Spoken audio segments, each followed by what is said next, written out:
What's up, Nostalgia Junkies? This is Greg, and welcome back to Growing Up Movies. And we're doing something a little different today. We're doing I'm calling it a visual podcast. I'm here with two of my oldest friends from junior high and high school, Artie and Laszlo.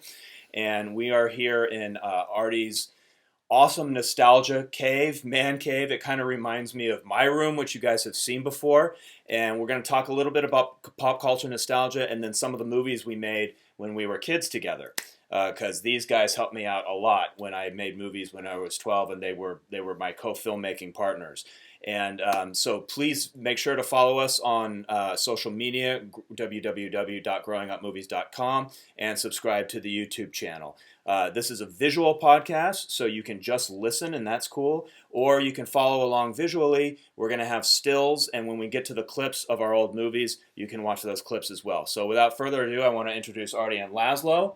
Thank you for having us over here today, Artie. This room is incredible. It's awesome. It is pretty cool. I know you've got some really special pieces in here.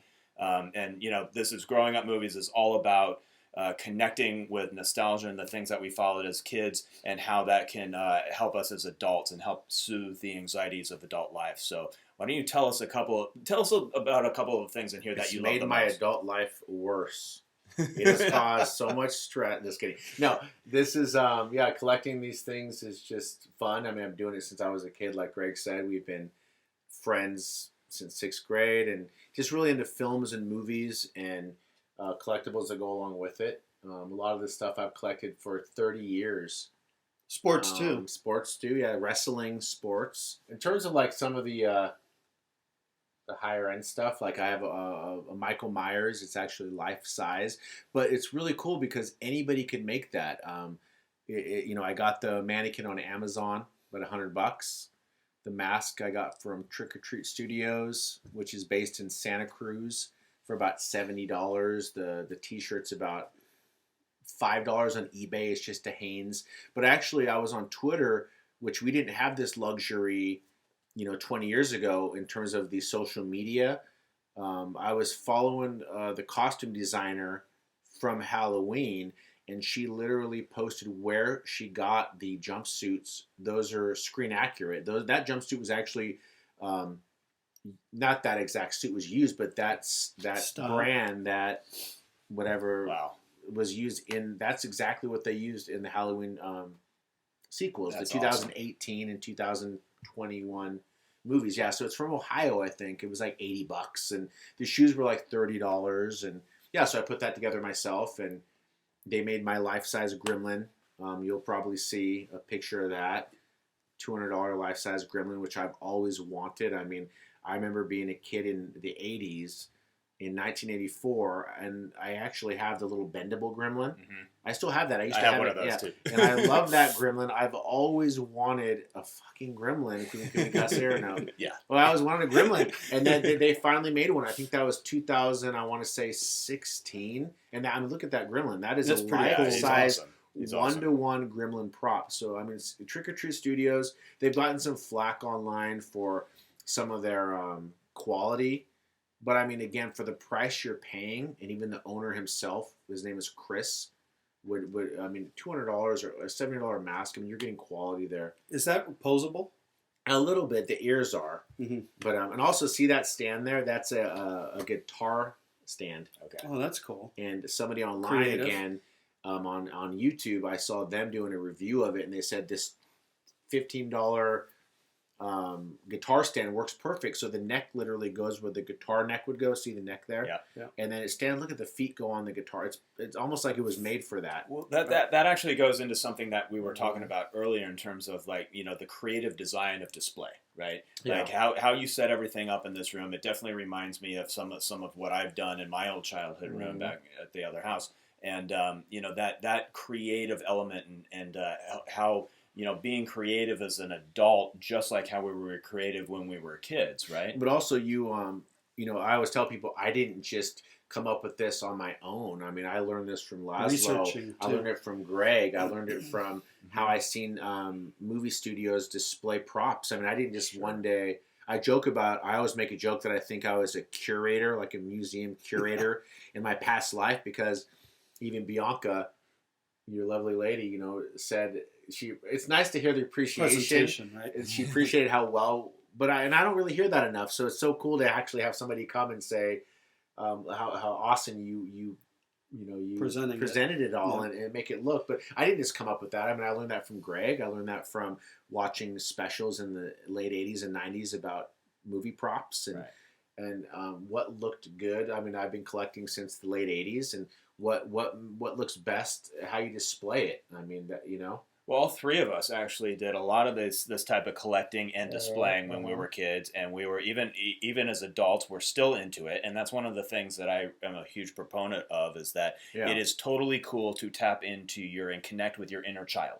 What I say is, I mean, there's people that I mean, this gets a little frowned upon. There's people that I don't want to single people out, but in the sports world where they're collecting baseball cards and big football players, and this is kind of frowned upon. You're collecting action figures, and some people want to be funny and call them dolls, but it's like you're collecting a fucking piece of cardboard from with a some picture player that player that's been gone for 5 years. I'm actually collecting real. You could feel these things. They have weight to them. They're different sizes. They're some of them are worth more than others. Yeah, they're basic. They're pieces of art. Yeah, they're collectibles. They're pieces of art, and it's an artistic display. I've never collected for money. I have a friend though, like my friend Pete, you. He has a lot of the hot toys. He collects for the money and the value. I collect. I don't. Yeah, I have like that little Chucky up there that's worth $5 to me. It's so special. It's from Japan. It's it came out of the little Japanese capsules. Is that the little Chucky right there? Yeah. But to me, that's special. It's not worth anything. But I mean, I have stuff up there that is worth something. Like I have a scare glow. If you get a picture of that glowing skeleton in the back, that's worth $350 on eBay. I'll never sell that. My friend Pete wants to buy that. Right. He just messaged me. I could show you the text message 3 days ago. He's going to sell that, Well, to somebody else, that might be a piece of junk. But to real collectors that know how valuable they are. Valuable and how we kept them so pristine. Right. And I still have the cape. You can't find those. Did that come in a package or not? It did, but I opened it. Because a lot of, Artie has a lot of things that are out of the package. And that's very taboo nowadays. I have friends that, my sister has Pops, my young sister. Are they all She doesn't open them. Oh, she and when I open them, it breaks her heart. She can't. I even told her, here, I'm going to open this when I go to Colorado. And she won't open it. Well, remember when we used to collect things, though? Nowadays, I think it's very therapeutic now to rip that box open and throw it and just open it up, Well, I saw you got a couple of a few of the Super 7 figures, and I'm a huge fan of them. And but I can't. I have to keep them in the package. These I do because these are. So, Greg, what I used to do is I would get duplicates. Yeah, one to keep open, one to take out, one to totally, put in the box. Yeah, absolutely. And to tell you the truth, I don't do that nowadays as much, honestly, because it comes They're down more to expensive. Funding. I mean, I don't have an unlimited budget. Well, figures used to be like $2 before, and now they're like $8, these $10, are $20. These are $20 right each. Yeah. And also, I don't open these because they're a little more rare. Like I have the Pulp Fiction Super 7 Reaction Gimp. I never ever thought I would own a GIMP action figure from Pulp Fiction, but I'll never open that. I love that artwork with Uma Thurman from Pulp Fiction, and I swear I love that so much. That is an amazing piece. Or do they all have the Uma on it, or do they have different? I think they all have actors in there. There's like all of them. They have the Bruce Willis one. They have the John Travolta. I've got a couple of them. Yeah, too, they have all. But I had to get the GIMP one. I mean, because I have a little Bane up there that looked kind of like the GIMP. See him up there next to Jesus. So I don't know. Maybe I'm collecting GIMPs now. I don't know. It's a fantastic collection, Artie, and thank you for having us here to do this podcast and here the visual podcast. But even this collection, I'm sure you're going to get videos of it. I'm proud of it, but I've seen people with 5 times as much as this or even less of this. But you always got to be proud of what you have. And I've had a lot of people come in here, Bianca. It's nice to have somebody appreciate it once in a while and enjoy it. I do it for myself, not to be selfish, but it is nice to have people appreciate it and enjoy it too. It feels good to hear that. It's like a little museum. Yeah, this is what it comes down to. Absolutely. So speaking of childhood creativity, I want to move on to our next topic, which is the fact that the three of us all made movies together when we were kids, and this is a big cornerstone of what Growing Up Movies is all about.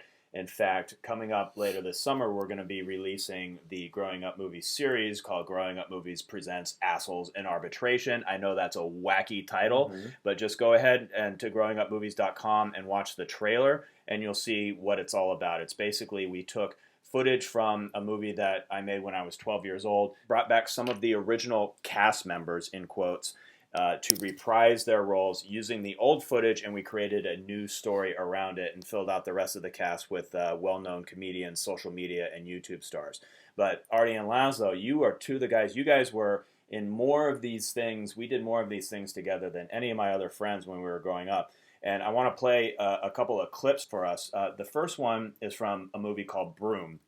Now, Broom was a satire, a parody rather, of slasher movies. We made this when I think we were about 13 years old in junior high school, and the concept was that this kid named Don Peterson has like the worst day of his life. He gets a phone call from his parents that they're getting divorced, and they're throwing him into an orphanage. They're literally just throwing him away. He also he tries to confide in his best friend, played by Laszlo, character named Josh. Josh blows him off, so he gets betrayed by his best friend, and then he has you edit that, and he has a side hustle of cleaning houses. So he basically loses his mind, and he puts a waste paper basket on his head, and he goes about to kill everybody in the neighborhood with cleaning materials, from brooms. He sprays people in the face with Windex, and then beats the hell out of them with a mop. It's insane, and this was before Scream. Yeah, this was well before Scream. So we actually, like, when I think back on it, we were kind of on the forefront of something really cool here. And then, of course, there was a Broom 2 sequel. But I want to show you guys this one clip. This features Artie and Laszlo together, and then me playing Don Peterson, aka the Broom guy, who comes to show Artie's character what's what. So you guys can listen along, and then everybody listening or watching at home or on the road, you can watch the clip along here with us if you'd like. How young I was. There's a little director's commentary from me that I recorded on this. So there's Laszlo walking in. I think there's a Serious serial There's killer. me. Yeah, there's me as the Broom guy. serious serial killer. His name is the Broom guy. Look at that little kid. The Broom guy, what the hell does that mean? Look at the specs on that kid. There you go. You don't wear glasses anymore. Nope. Josh, I'm tired of you coming around and telling me all this bullshit. Holy shit. These I look kids like got the ladies in high school, let me tell you. I look like a freaking serial killer. I used to tell Laszlo, save some for me. Okay, Josh, thanks for the warning. I love how you're so mean to this guy. He's like coming to warn you that somebody's coming. I'm to still kill the him. same, Screw I'm off. still- It's like, But it could be Don. And I because can't. he cleans I'm houses reading for lines from a cue card. yeah, that's totally true, right? Laszlo's Either Bruce reflection Willis. in the Bruce glass. Willis nowadays. Don't worry, it gets far more amateurish. Alright, if I see this Broom guy, I'll be sure to tell you. So that's the warning. Man. joke Watch sucker. out! This crazy guy's gonna come and kill you with a broom. these people. This neighborhood's full of assholes. That was overacting. building suspense. Oh, there he is. Greg wanted to do this for real life so bad. Artie's taking a It leak. was really hard for me to see through that waste paper basket, though. I still got my mole. I love this rack focus that I attempt That's there. cool, Greg. Rack focus. So I didn't even notice you were doing things like that. That's so cool. Yeah, it's like, you know, I mean, this was 1990, God, I was so weak. 1991 we made this. It said Josh there as it fell.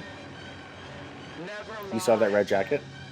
No. I can't Aww. find the red jacket or the waste paper basket. I Whose think house we was still have this? the broom. This was Jan Eric's house. Jan Eric, who is featured in Assholes is- in Arbitration. I was so weak. You hit me with one broom and I got knocked So out. he gets knocked out, and then this is the thing. I don't remember this. This is Water? I Was mean, that this is water? brutal. No, He it's just real gas right there. covers him- Burn your covers ass him in up. gasoline, and now this is gnarly. Oh my gosh. If it was believable at all, which it isn't. Whoa! I tried to get out. So what's going on? All right, he's gonna light him on fire.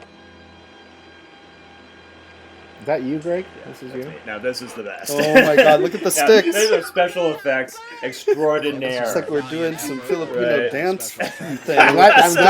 I'm glad you gave me Oh, no the bolt. paper's I falling have a out. camel toe. Thanks. Very much. So anyway, so that's Jesus that Christ, clip. I'm on So fire. So that's Broom. That's a clip from Broom. That was awesome. And that was oh my God. So that was I think that was like the second actually 45 minute movie that we made.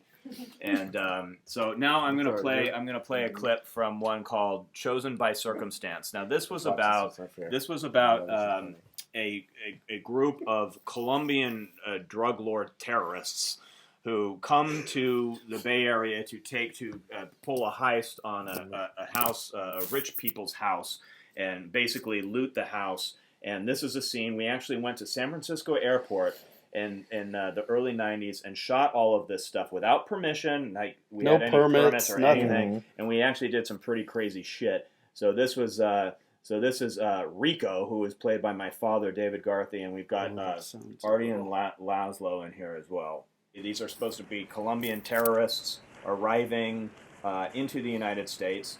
However, there's one adult and 3 14-year-olds. So, not super intimidating, but this is what's like... Child labor. We're literally shooting in San Francisco South America, Airport, too. How cool, Greg, you got to get that right there. Well before 9/11. Well before cell phones. Well, this is early 90s. Hey, there's a payphone. Yeah. What the hell's a payphone? Right. I want to show you. I want to show the guys this one part. So this is Greg, this is our Well, actually, this we is our can't even SNL do in us this. right here. This is our comedy in us. So Look. this is Look. me at a getting a drink at a drinking fountain. My dad pulls me by the neck and throws me to the ground in front of everybody in the airport. So anyway, that's a little bit. We actually never ended up finishing that. I want to see that That more. was a little bit from Your Chosen dad grabbed by the shit out of you, huh? Circumstance. Totally No, it ripped was his neck off. we did that for real. So that's just these are just some samples of some of the growing up movies we made when we were kids. Again, please check out the trailer for Growing Up Movies Presents Assholes in Arbitration. It's based off of another movie that I made when I was 12 years old called The Bet. And, again, that's what we're all here about at Growing Up Movies. We're about childhood creativity and connecting with that inner child to be creative as an adult to help us in our adult lives. I want to thank Artie and Laszlo so much for having us here today. Go check us out, growingupmovies.com. Please subscribe to the YouTube channel. Thank you guys so much for Greg. being here. This is kind of a cool thing to kind of reminisce and go through all of these different things that we did growing up, along with collecting and tying everything together. I think it was a great thing. And it really all ties together. Like being like we talked about the creative display of like the action figures, and that ties to the creativeness of like we made movies, and everyone was creative when they were kids, whether we were drawing or making things out of clay. So now, when do we expect the Broom figure and the I still Josh want figure that, and the I have one that I made in art shop and crafts? Yeah, I want to say, No, but I'm talking about the little bendable and. We'll see if Super 7 will license it. But this is before, social media. If this was made today, a lot of this might have, got on Instagram or Snapchat or Twitter, and it might have got a following and may have led to bigger and better things. Right now we're doing this in the early 90s on archaic, editing machines, title machines, camcorders. It took VHS deck to VHS deck editing. Greg did all this. We were just his, friends. For my cast. Who just Laszlo was basically his Robert De Niro because he was in every single thing he did. I was more of the cameo character, but Laszlo was definitely his Robert De Niro, his Tim Burton's Johnny Depp. That was basically Greg Garthy's Laszlo Petrick, and Laszlo was unwillingly and willingly in every goddamn thing he did. And I sucked. But he got better and better. We all sucked, man. But anyway, it was really fun to go down this, and I hope you enjoy it, and just keep collecting and keep doing what you love to do, and enjoy it. Absolutely. Enjoy your inner child. Absolutely, and be proud of it. And follow us on social media, guys. Thank you for being here for Growing Up Movies. We'll have more soon. Bye.